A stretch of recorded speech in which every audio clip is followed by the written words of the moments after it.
First question: what does the title mean in relation to the entire article? So, the title of the article, Interaction and Language Acquisition in Early Childhood, refers to how a child develops and acquires language skills at a young age. Also considered is the impact of people in their environment on their learning process. The second question: what does the author's idea about infant as social being? The author stated that the concept of infant as a social being refers to how babies interact with their caregivers, which are the parents or the family.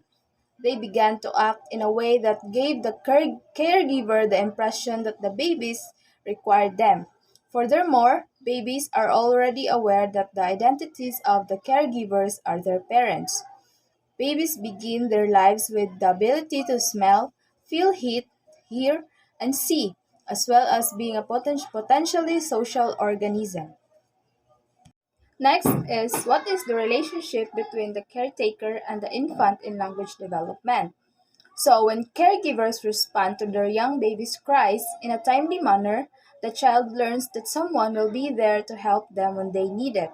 Mommy noticed and assists that when the baby is hungry, Daddy noticed when the baby is tired, Big sister noticed when the baby wants to play, and Grandma noticed when the baby needs an extra cuddle.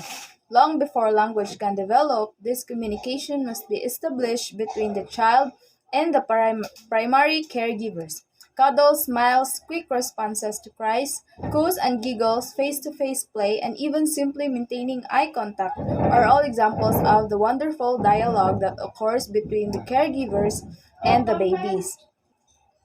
The next question is: what is the purpose of the article that for you is very important in our lives?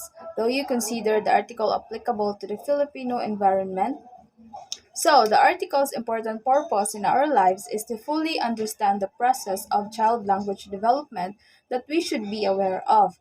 To fully comprehend the developmental process, we as caregivers must also learn how they were able to adapt to the responses we give them as part of their development, particularly in language.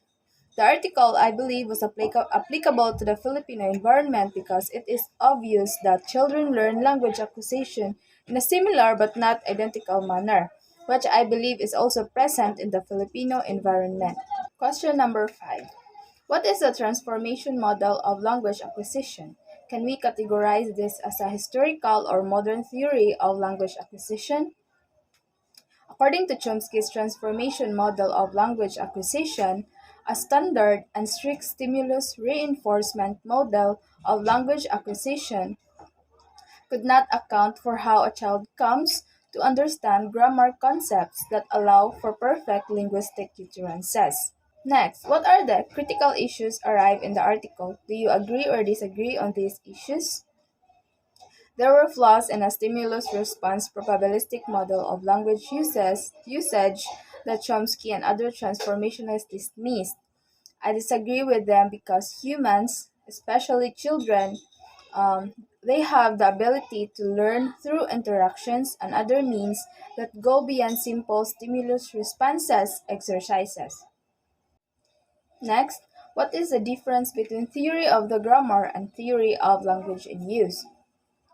Grammatical theory is a set of rules that govern the creation and use of utterances in a specific language. These rules apply to both sound and meaning and include componential subsets such as phonology, morphology, and syntax. Language is defined as having a grammar that is largely independent of how it is used.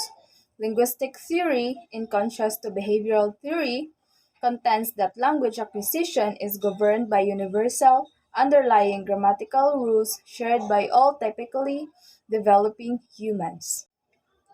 Next, what are the forms of linguistic behavior being discussed in the article? Give examples of these forms. There are three types of linguistic behavior being discussed. First, silent, which includes our thoughts. Next is active, which includes our words, and passive, which includes our actions. Our utterances and speech are considered public. Our smiles, nods, and other bodily movements are examples of paralinguistic gestures. Why is it important to give stimulus feedback to the child? So, in this, it is critical to provide stimulus feedback to children because it allows them to engage in communication and use or understand the words. Giving feedback to children also aids the development of children's communication attempts because they will be able to receive feedback as well as attention in response to their actions. Next, discuss the different models of language acquisition found in the article. The principles of stimulus reinforcements are in play during the first phase of language acquisition. The child makes crude subjective links between the stimuli of others and his responses to them in the second stage of development, which will be referred to as imitation. Imitation of other people's behavior is critical because in phase 1, the caretaker imitates the child, but the child does not imitate the caretaker. What theory of language acquisition found in your module does the article belong to? Why do you think this fall in this category? The article's input or interactionist theories can be found in the module to which it belongs. This falls in this category because, as stated by the author in the article, a child exhibits socializing behavior towards the caregivers, implying that they recognize a caregiver as their parents. At this point, language acquisition and use become critical as he becomes more independent of his caregivers and more reliant on social and linguistic guidance and experience. The last one is give three realizations that you get from the article. So first, language development is an important part of child development. It supports your child's ability to communicate. It also supports your child's ability to express and understand feelings. Parents also play a critical role in a child's language development, in which or where children who are able to adapt their learning environment, especially with their parents, their early childhood have larger vocabularies and can easily learn.